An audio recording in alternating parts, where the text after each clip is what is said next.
Good afternoon and welcome to another episode of Unscripted and Unchained RPG Review. I am Dion Bloodworth, and as you can see by the graphics, today is a special event. I'm doing a box opening and review of the World of Greyhawk. This is the box set that I recently picked up on eBay.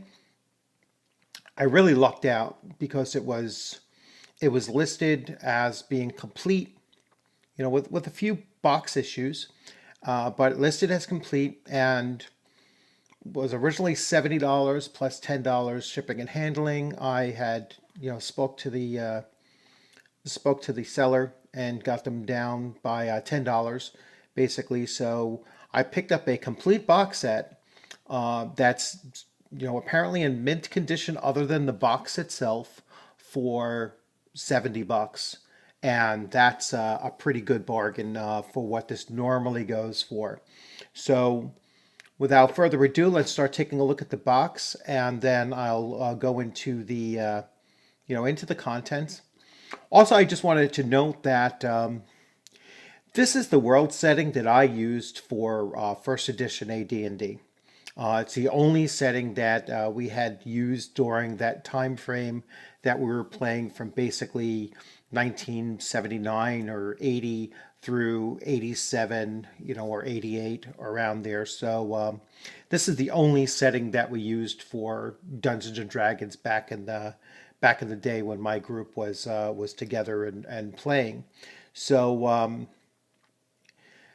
so I'm a bit nostalgic about it. If I were to start a campaign in Advanced Dungeons and Dragons First Edition, this is the only one that I would do it in. I know Forgotten Realms is very popular, but I just never was into that setting very much. So this is the one that I would go to. This would also be the fourth video in my series of First Edition videos that I've been doing on the channel. And so that's how this will come in. So you're actually not going to see this posted today. You'll see this posted after I do the Dungeon Master's Guide. So just to be, transparent about the sequence that I'm doing my videos in.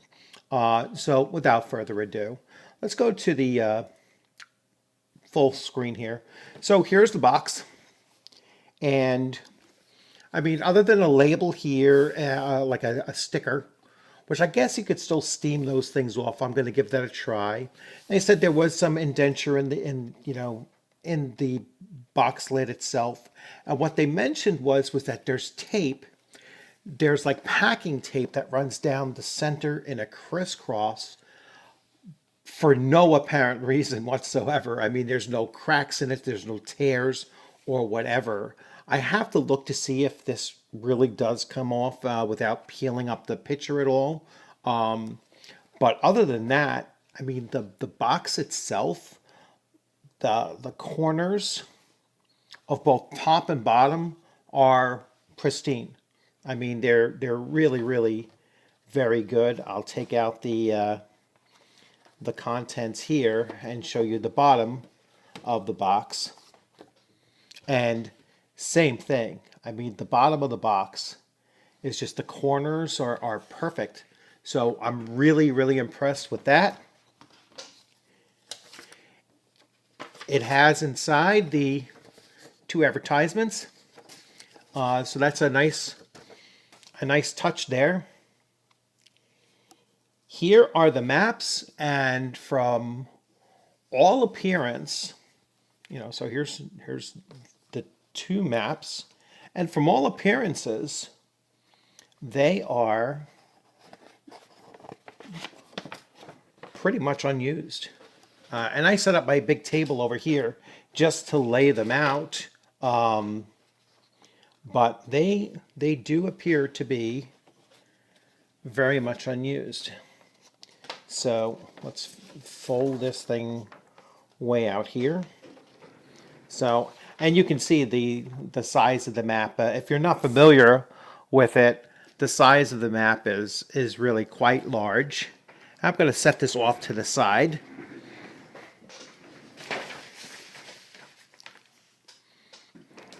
It actually doesn't even fit on my roughly 4x4 table.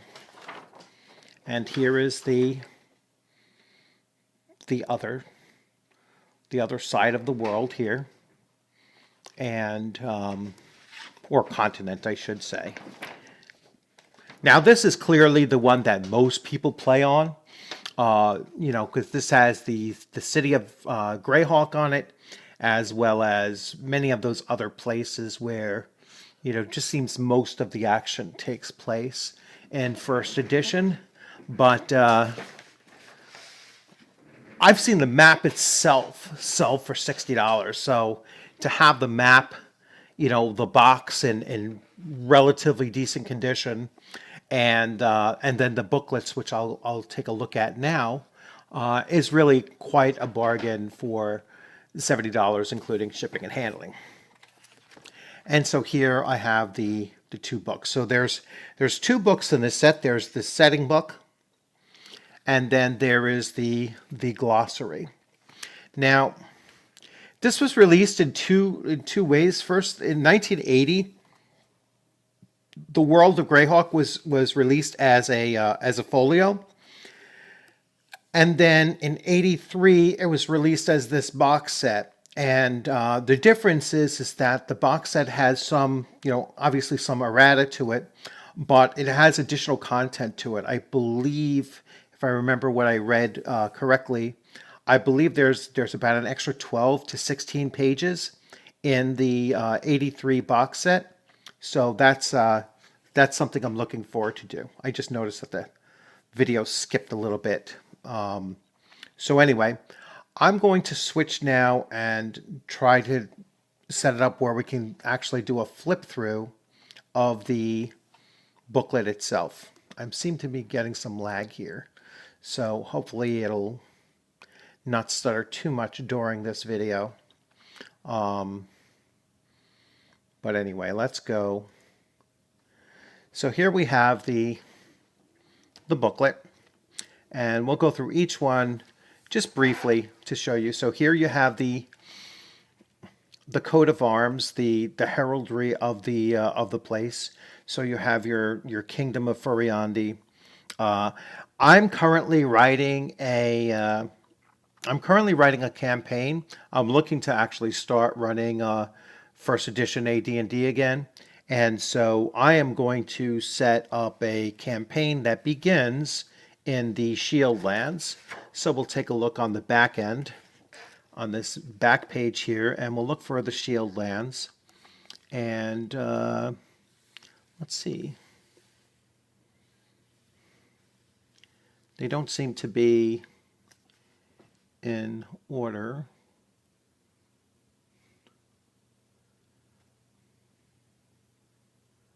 Yeah, they don't seem to be in order. Very interesting. All right, well, when I come across it, I will, you know, let me take a look at this front. I was assuming it wouldn't be on the front. Shield Lands. No, I can't seem to find it. But anyway, I will eventually. So the Guide to the World of Greyhawk. So this is called Volume 3. I don't necessarily know why it's Volume 3, but we will see.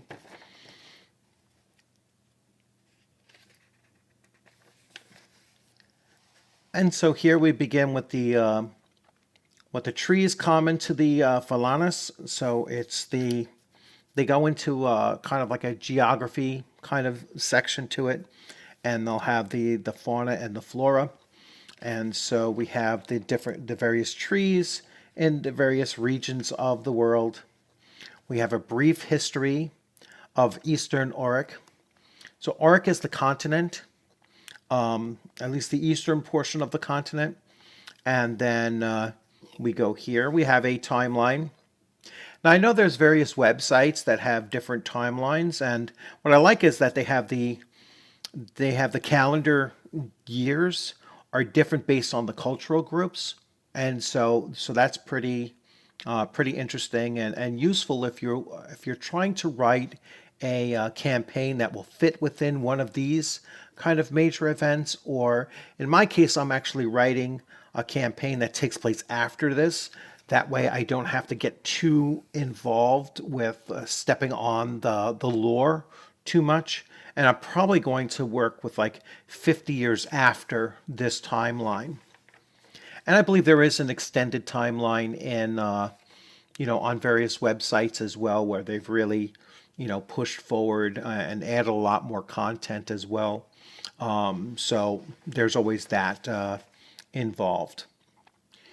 They go into the characteristics and races inhabiting the Falanas, and basically they do a really good job of just describing the cultures and they use race in the proper term here as far as races within the human race and their ethnic racial backgrounds and variations that you encounter, and then there's the demi-human races, and then the humanoid races that are dealt with, separately as well. So here, race is used in the one case for humans. It's used in the way that we consider race today, and then or have been for quite some time.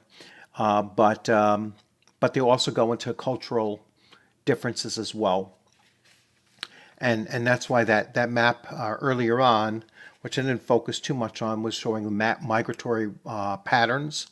And so you do have this mixture of cultures in some cases, and then truly isolated cultures that are more pure in other cases. So and that adds a lot of flavor to the world. We go through. They even have racial and national dress. There's a lot of like checkers and patterns, and that's something that is spread throughout all of the various regions. Is that some regions like checker patterns, and other regions like a squared or just a different pattern. And so you can kind of tell their traditional ethnic backgrounds based on the way people dress, which was an interesting thing as well. They have ancient and current languages. And so not just the common, but you could have Suluese, you could have Flan, you could have ancient Baklunish, and you could have Old Iridian. If I am doing a campaign in the Shieldlands, that is going to be Old Iridian is going to be the ancient language of that region, and all of the cultural and even physical features of the people will be of the Iridian subrace of humans as well.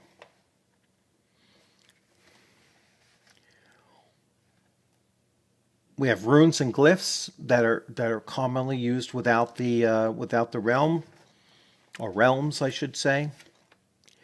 Then the various political divisions, and so each place, it doesn't matter which one, but they all will have the name of the political entity, whether it be a nation or a kingdom, or even a region, the title of the person who holds it, the capital and its population, the total population, the demographic breakdown. So they're here in Almar.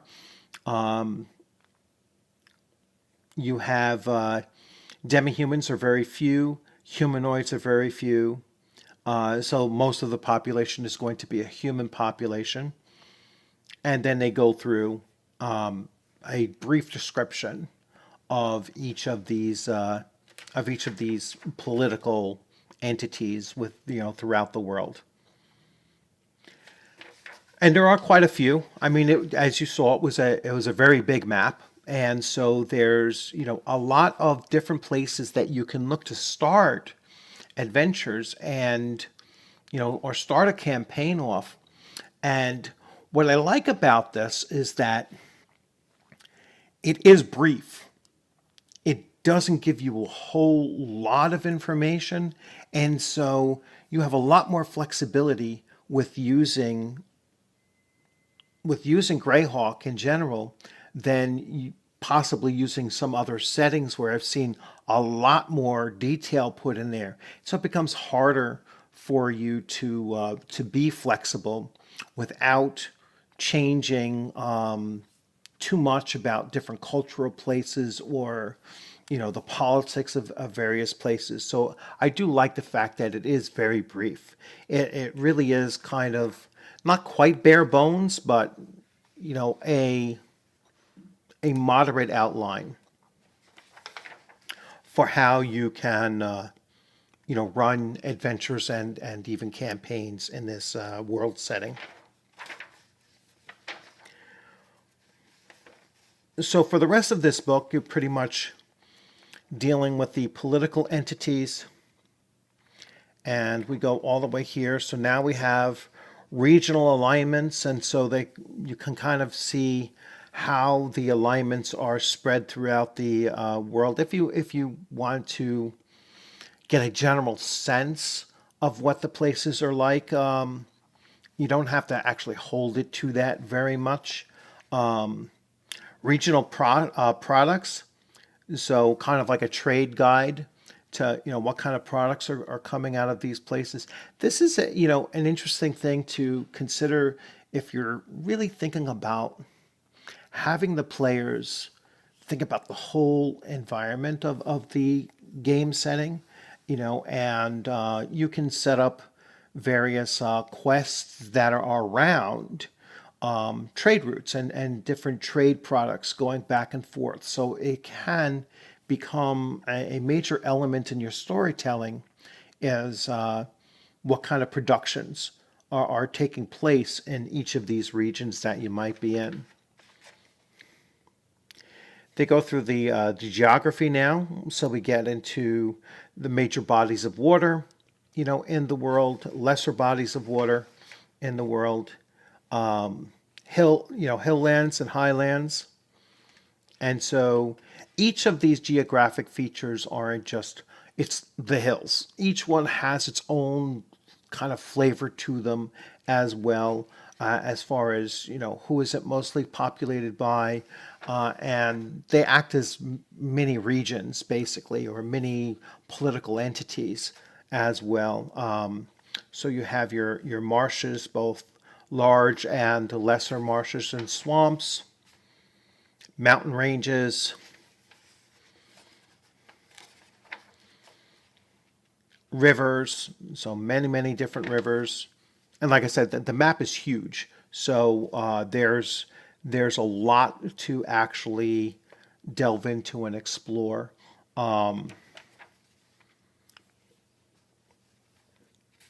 And almost every location can spur an adventure idea as well. So they're very, like I said earlier, they're not too detailed, but they're detailed enough to give you a good sense of how am I going to adventure or have my players adventure into this particular region that they're walking into. They have the deities of the World of Greyhawk. All right, and so you have them here in 1980.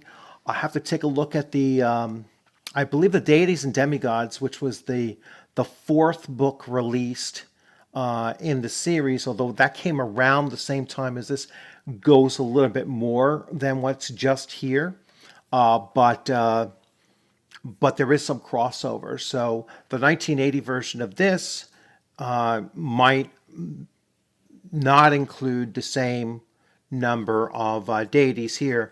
I will have to do a comparison between Legends and Lore or Deities and Demigods, whichever one I want to take a look at, and then compare it to this, because I don't know if their listing is exactly the same. I do know that this won't have the Cthulhu mythos in it, or the other one. It's slipping my mind. But it does have the Greyhawk deities and demigods that are in here. And that is it for this first booklet. So this is the setting guide. The second booklet is glossography, the glossography. All right, and let's take a look at here. So this has encounter tables.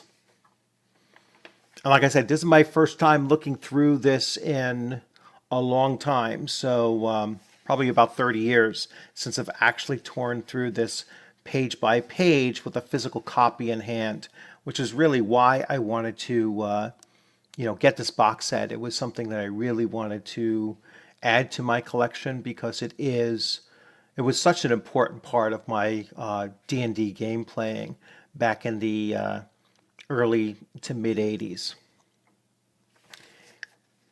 Yeah, so this is all random encounter tables and such based on the region that you might be in, by country, and most likely by specific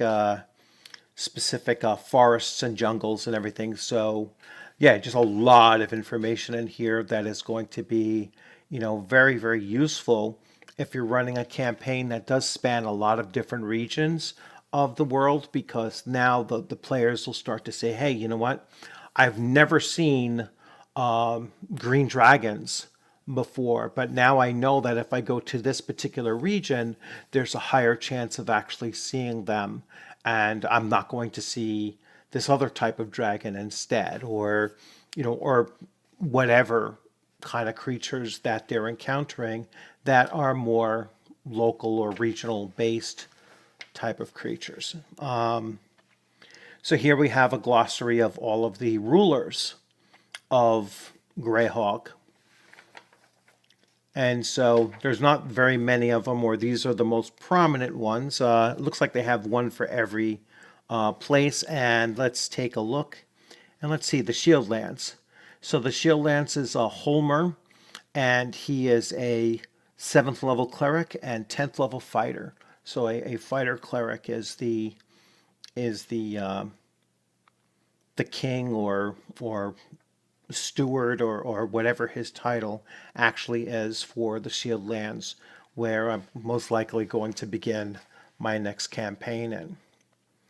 So weather of the world we have here, and then the baseline. If you want to get super crunchy, that's something that you can do with first edition AD&D. Is you can get as detailed as you like.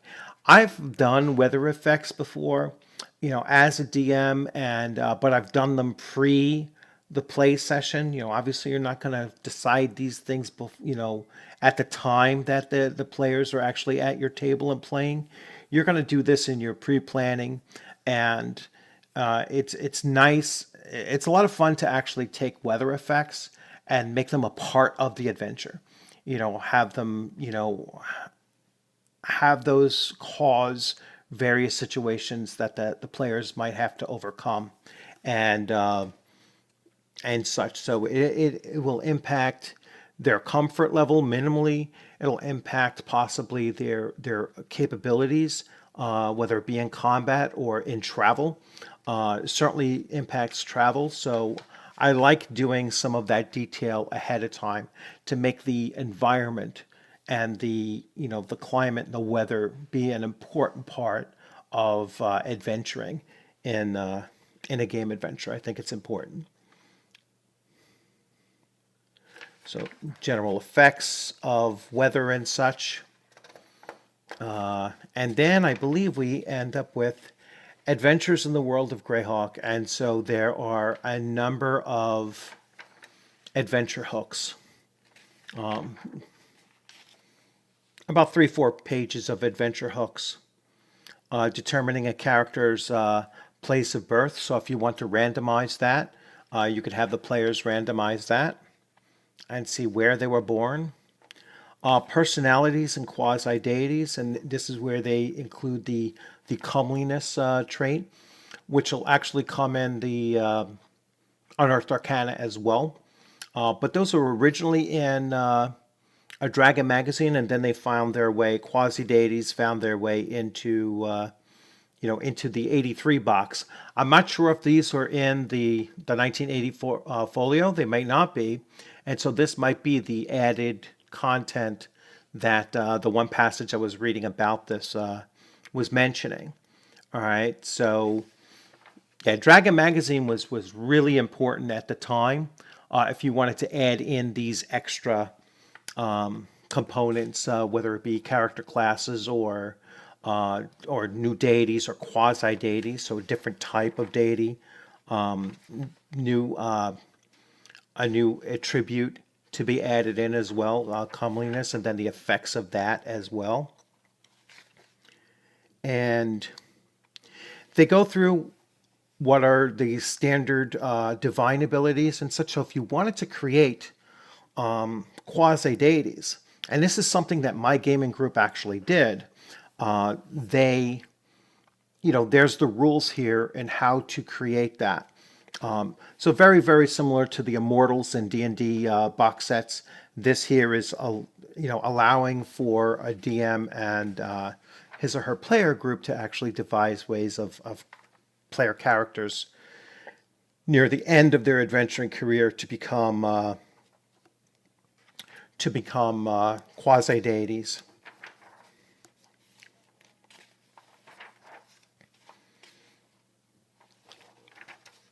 And we just go through the rest of the, and this just looks like a repeat of some of the actual deities of Greyhawk in particular. And then a full index of everything here. And so there we have that. So as you can see, once again, another very lucky buy on my part. A great purchase. Really happy with the quality of what I received. Like I said, the only thing is that that unexplainable use of the tape on the box itself, and it's literally just on the bottom of the box, but it doesn't impact the quality of everything else. So I'm super happy with it, and like I said, I mean, this is my world setting of choice for Advanced Dungeons and Dragons, and so if you're following along with these videos, or you're thinking about doing a first edition AD&D campaign, I would recommend taking a look at the World of Greyhawk as your setting place, because it does give you a lot of that flexibility as a DM. You can always set your campaign, I like between 20 and 50 years after the timeline. Like I said, that way you don't have to worry about stepping on the legend and the lore too much. You can go forward with a slightly different story, and that will just be something in the player character's distant memory, unless obviously they're elves or dwarves or any of the other long-lived races. Then they might very well remember several hundred years back. But anyhow, I hope you enjoyed this video. I look forward to seeing you on a gaming screen sometime soon. And, once again, leave your comments if you have any comments to be put either about this or about anything else in the AD&D First Edition series that I've been running. And be safe out there. And you all have a great rest of the afternoon. Take care.